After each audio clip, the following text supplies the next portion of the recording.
Hi friends, இந்த weekend நானும் என் தங்கச்சியும் ஓஎம்ஆரில் இருக்க ஜம்போ சர்க்கஸ் போனோம். நானும் என் தங்கச்சியும் ஃபஸ்ட் டைம் சர்க்கஸ் வந்ததுனால நாங்கள் ரொம்பவே எக்ஸைட்மெண்ட்டில் இருந்தோம். சர்க்கஸில் வைல்ட் அனிமல் பேன் பண்ணதுனால ஓப்பன்லேயே ரொபோட்டிக் அனிமல் வச்சுருந்தாங்க. அது பார்க்க ரொம்பவே அழகாக இருந்தது.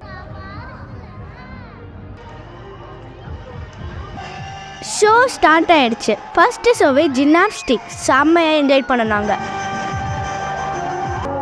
அதுக்கப்புறம் ரோப் டான்ஸ் செம்மையாக டான்ஸ் ஆடிருந்தாங்க. அதுக்கப்புறமா சைக்கிள் ஸ்டன் பண்ணியிருந்தாங்க. அது செம்மையாக இருந்தது. த வீல் ஆஃப் டெத் செம்ம இன்ட்ரெஸ்டிங்காக இருந்தது. எல்லா பர்ஃபார்மன்ஸும் லைவாக பார்க்குறது ரொம்பவே டிஃப்ரெண்ட்டாக இருந்தது. எங்களை மாதிரியே எல்லா ஆடியன்ஸுமே என்ஜாய் பண்ணாங்க, நல்லா சேர் பண்ணாங்க. இந்த ஷோ சீக்கிரமாகவே முடிய போகுது. ஸோ நீங்களும் போய் விசிட் பண்ணுங்கள்.